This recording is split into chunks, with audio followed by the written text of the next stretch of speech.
నమస్కారం అండి। ఈ రోజున అమలాపురంలో మన అంబేద్కర్ కోనసీమ జిల్లా అమలాపురంలో ఈ రోజున మన ప్రజా గొంతుక రాష్ట్రం తరపున ఏకైక గొంతుక ఏకైక వ్యక్తి ప్రథమ వ్యక్తి ఈ రాక్షస పాలనను ఎదుర్కొంటూ అతను అన్యాయంగా అరెస్ట్ చేసిన అతను వ్యక్తిగతంగానే కాకుండా రాష్ట్ర ప్రజలందరి తరపున నేనున్నానంటూ పోరాటం చేస్తూ ముందుకు వచ్చినటువంటి ఈ రఘురామకృష్ణరాజు గారికి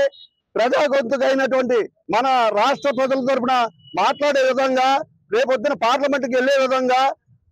మన నరసాపురం పార్లమెంటు ఎంపీ టికెట్ని ఇవ్వాల్సిందిగా కోరుకుంటూ వెంటనే కేటాయించవలసిందిగా కోరుకుంటూ ఈ కోనసీమ జిల్లా ప్రజలందరూ కూడా ముక్త కంఠంతో ఈ రోడ్డు ఎక్కారు। ఏదైతే ఆంధ్ర రాష్ట్రంలో 4 సంవత్సరాల నుంచి కూడా ఏదైతే దుర్మార్గ పరిపాలన నడుస్తుందో, ఏదైతే రాక్షస పరిపాలన నడుస్తుందో, ఆ రోజున స్వాతంత్రం కోసం అల్లూరు సీతారామరాజు గారు ఏ రకంగా బ్రిటిష్ వారి మీద ఉద్యమం చేసి తన ప్రాణాలు అర్పించారో అదే విధంగా తన ప్రాణాలను కూడా లెక్క చేయకుండా ఈ రాష్ట్రం కోసం, రాష్ట్రంలో ఉన్న ప్రజల కోసం, రాష్ట్రంలో ఉన్న ప్రజల మన ప్రాణాల కోసం ఎంతో పోరాడినటువంటి ఒక ఉద్యమ వీరుడు, ప్రజల కోసం పోరాడిన ప్రజానాయకుడైన మన రఘురామకృష్ణరాజు గారికి ఈ రోజున నరసాపురం ఎంపీ టికెట్ కేటాయించకపోవడం చాలా దురదృష్టకరం। ఎందుకంటే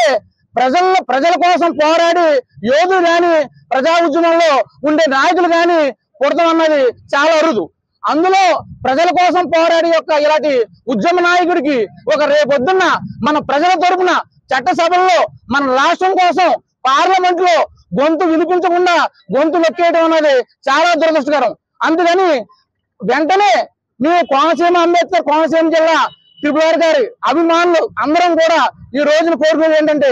ఏదైతే నరసాపురం టికెట్ ఉందో కూడా రేపొద్దున్న రాష్ట్రం కోసం, ప్రజల కోసం మన గొంతు వినిపించాలి కాబట్టి వెంటనే నరసాపురం ఎంపీ టికెట్ ని రఘురామకృష్ణరాజు గారికి కేటాయించాలని చెప్పి ఈ అంబేద్కర్ కోనసీమ ప్రజలందరి తరపున, మా త్రిపుర గారి అభిమానుల తరపున మేము కోరడం డిమాండ్ చేయడం జరిగింది।